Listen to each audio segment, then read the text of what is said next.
¿La violencia de género se ha recrudecido en los últimos años? ¿La violencia contra la mujer también es una forma de control político? ¿Actualmente las mujeres viven en un estado de sumisión y de terror pese a todo? ¿Las cuotas de género en gobiernos y empresas han cambiado las operaciones sistémicas de violencia contra ellas? ¿Las expresiones de violencia feministas o de feministas radicales buscan tener un espacio político en realidad? Izquierda y derecha, fascistas y revolucionarios coinciden en la violencia contra la mujer. ¿Qué los asemeja? ¿A la mujer la define su cuerpo? Estas son algunas de las preguntas que me surgieron al leer Amores tóxicos, futuros imposibles de Irmgard Emmelheinz, que se encuentra con nosotros para tratar de ayudarnos a entender y responder a algunas de estas interrogantes. Gracias por estar aquí. Gracias por el espacio, Javier, y por la conversación. Me emociona mucho tener lectores hombres y me da curiosidad qué piensan al leer el texto. Pues lo que uno piensa cuando uno lee este tipo de textos es que hemos hecho muchas cosas mal y no las hemos cambiado porque seguimos repitiendo patrones de manera sistemática, y la ilusión que, por ejemplo, a mí me dio al ver que había cuotas de género en gobiernos y empresas, pues digo, está muy bien, pero el cogote del asunto sigue inamovible. Sigue inamovible. ¿Por qué no cambiamos, Irmgard?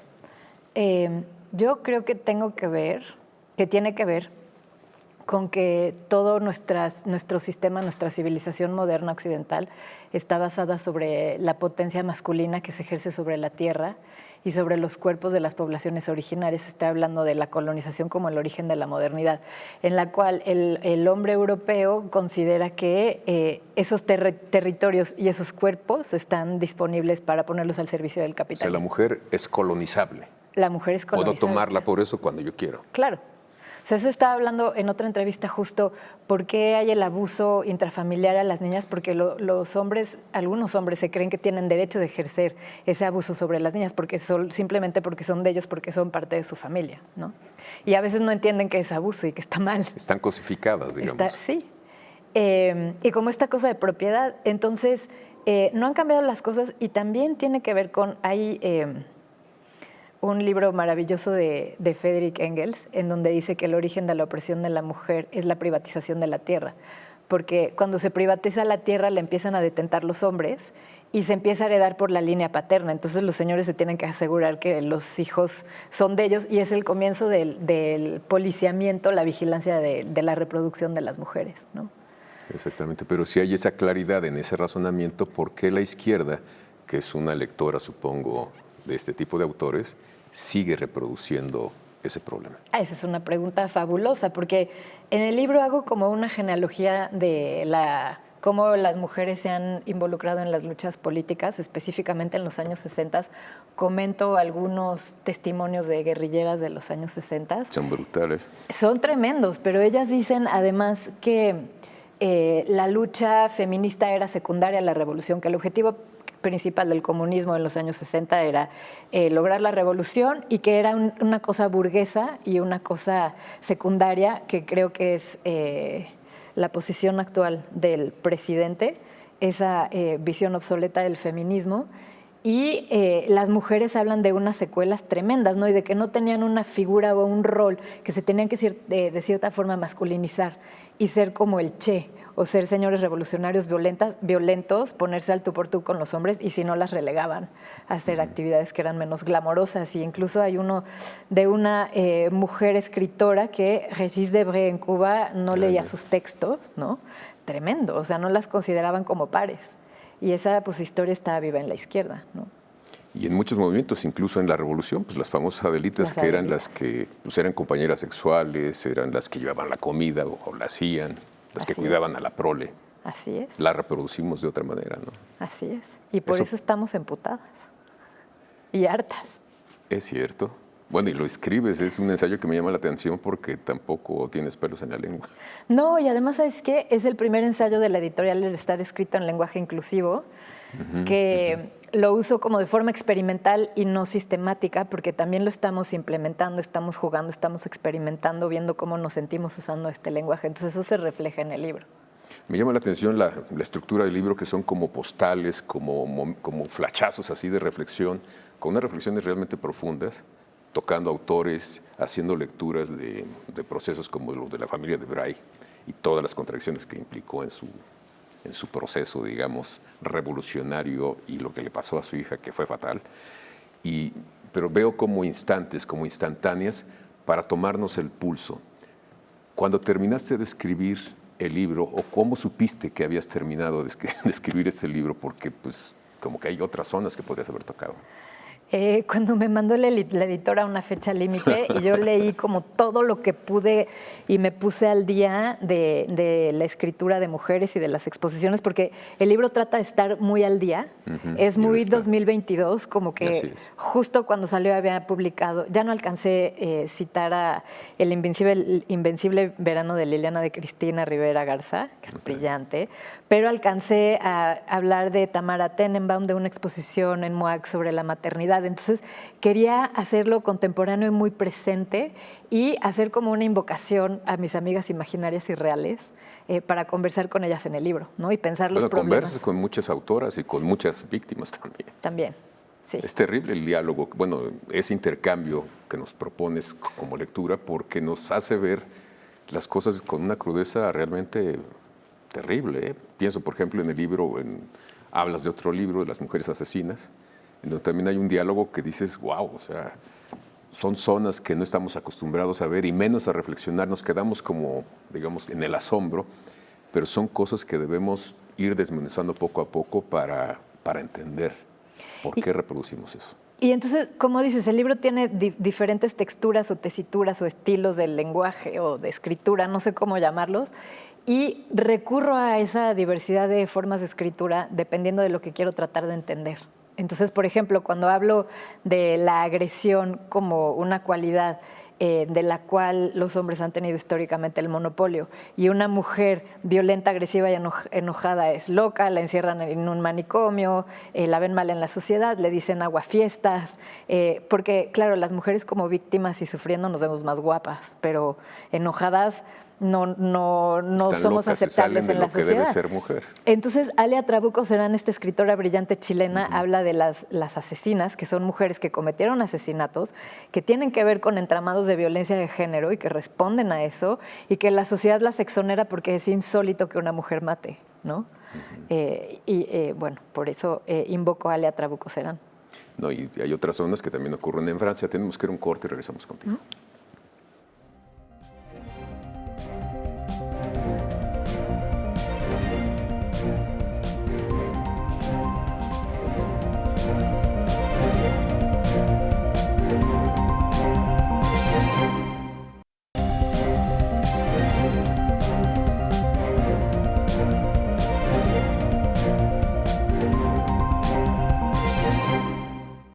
La escritora Irmgard Emelhans nos acaba de poner un libro en la mesa que es como un balde de agua fría o caliente, no sabemos, porque nos está revelando muchas cosas que tenemos luego en la nariz, y está tan cerca la violencia contra las mujeres que no podemos percibirla o no la percibimos porque la hemos normalizado de muchas maneras.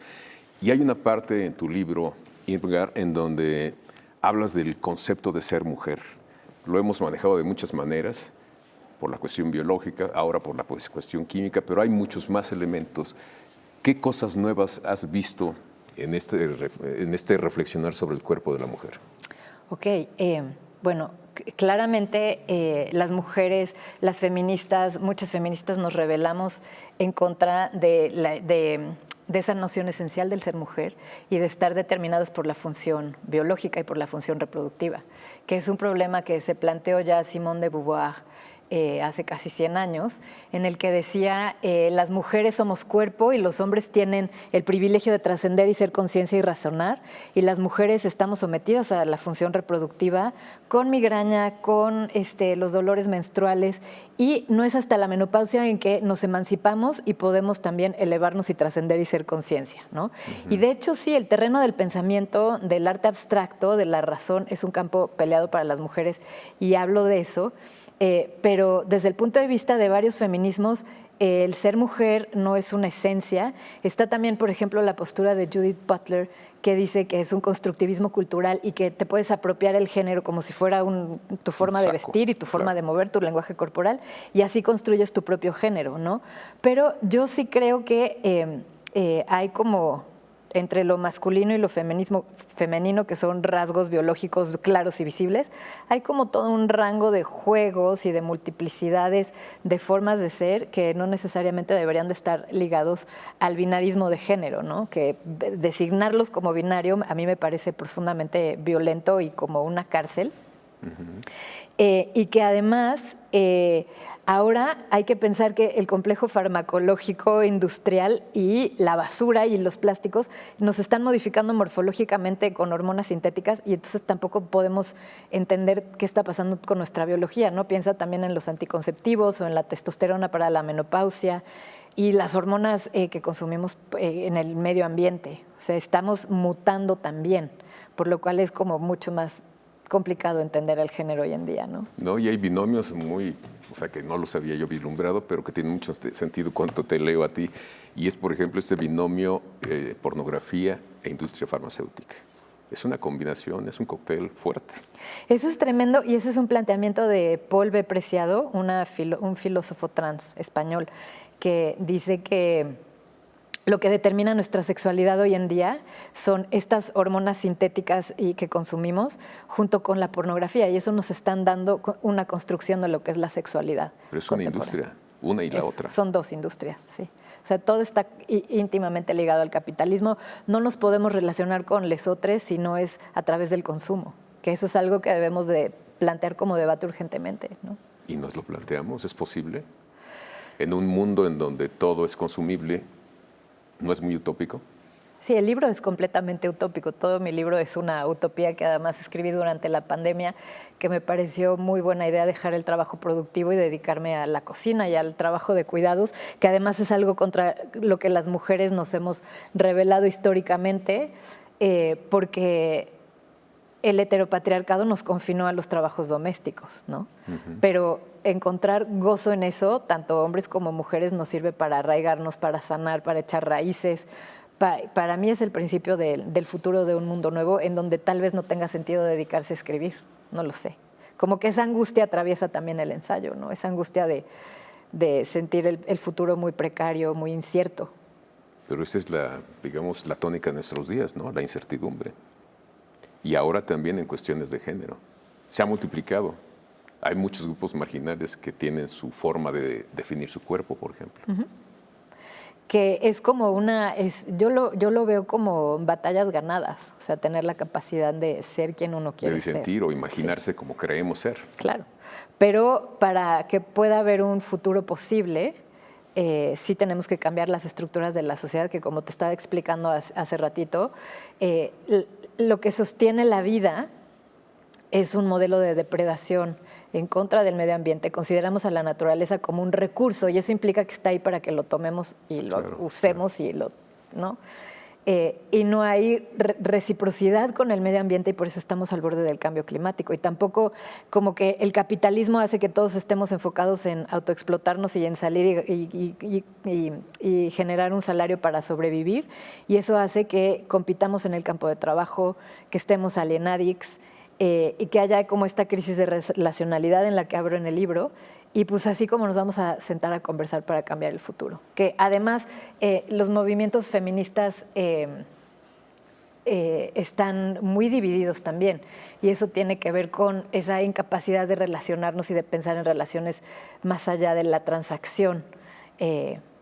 No sabemos cómo relacionarnos de forma recíproca, ¿no? A mí me sorprende, por ejemplo, movimientos como las lenchas, que cuando surgió, yo dije, bueno, no formaban parte de toda esta gran definición del mundo LG, etcétera, que tiene un más al final, que es larguísimo y parece que se puede seguir ampliando, ¿no? ¿Por qué no están conformes? Hablé con algunas de ellas y me dijeron, es que los gays son muy machos. Y me empezaron a describir y dices, efectivamente tienen zonas muy machas, ¿no? Y es mucho más privilegiado ser hombre gay que ser lesbiana.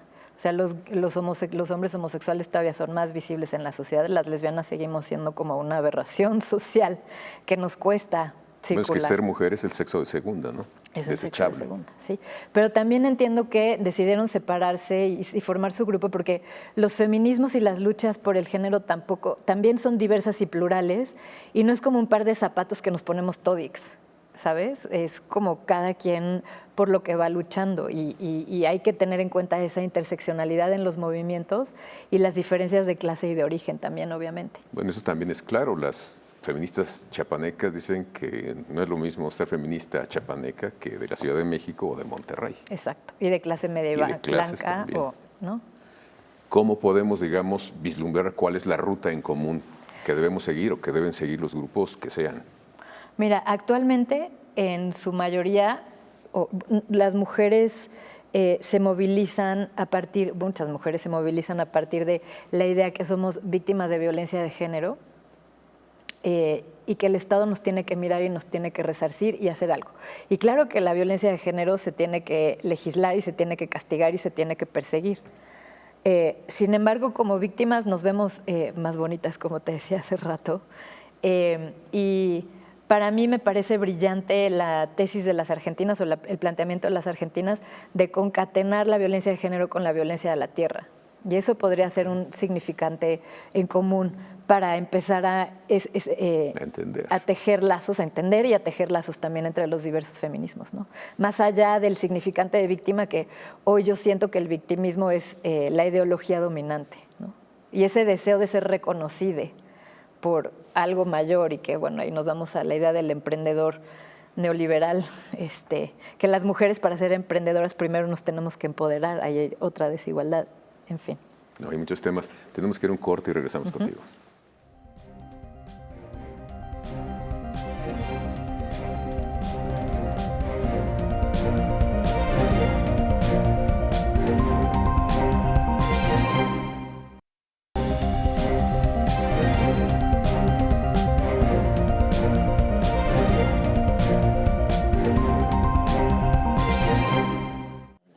Una de las cosas que llama la atención a mucha gente es que muchos grupos feministas que están en contra de la violencia de la mujer, pues tienen manifestaciones o expresiones violentas, sobre todo en la vía pública.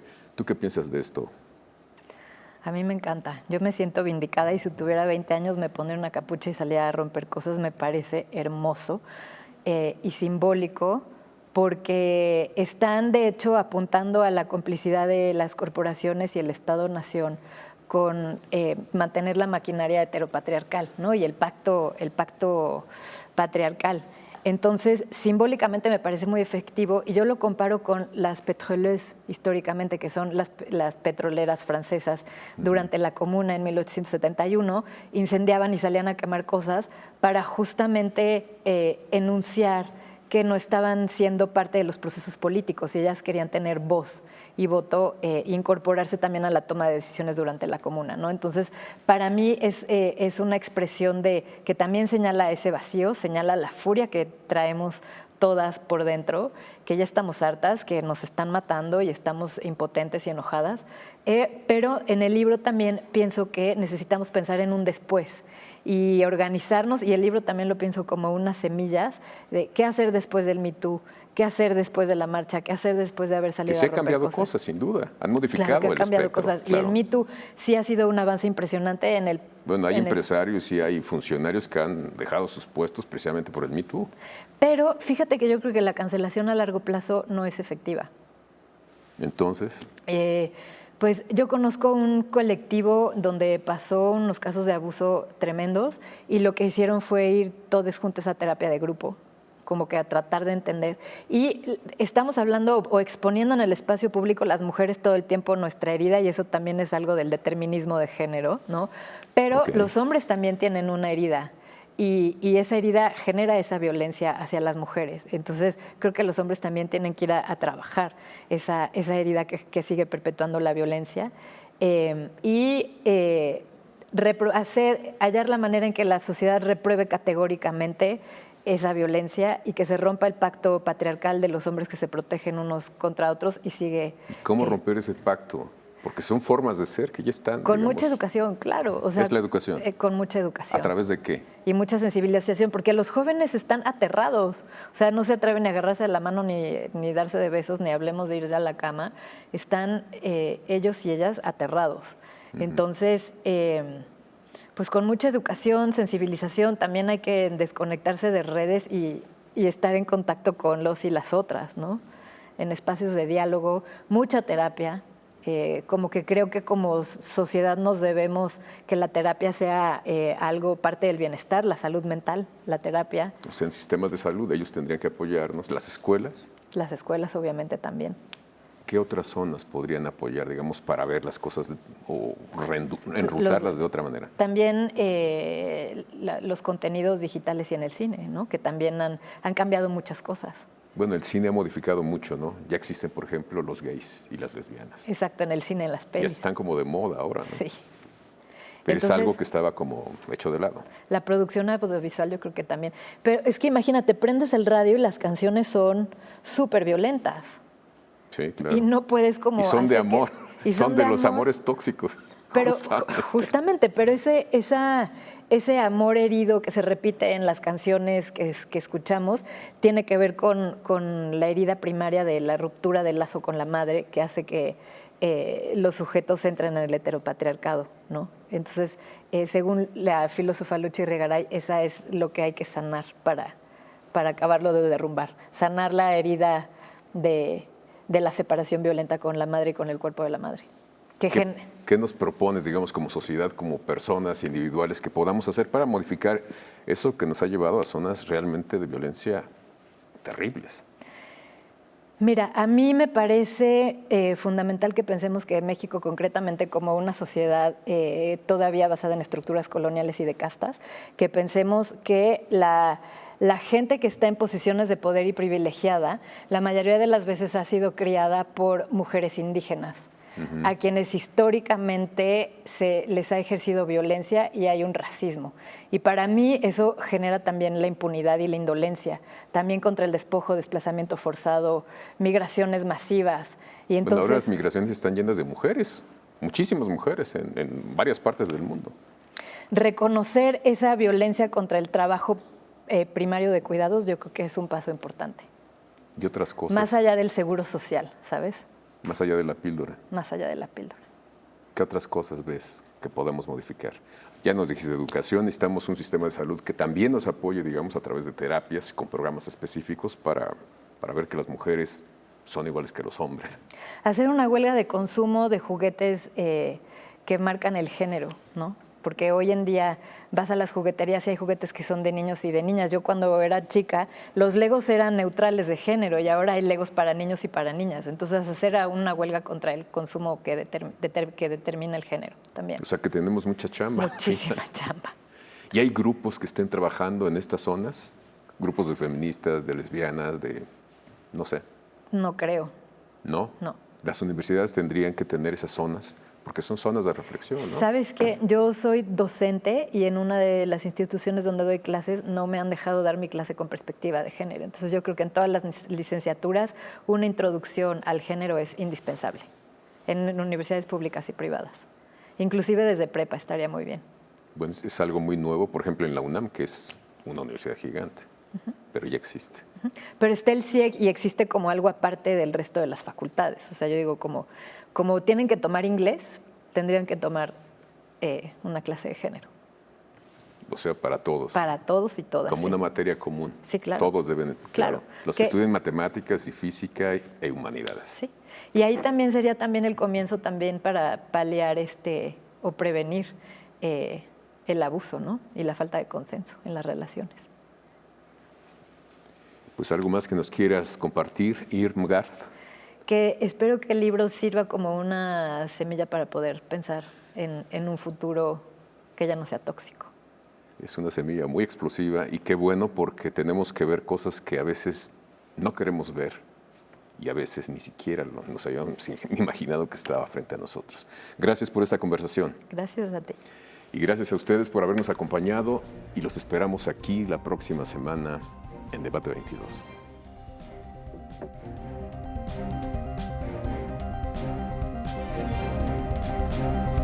Bye.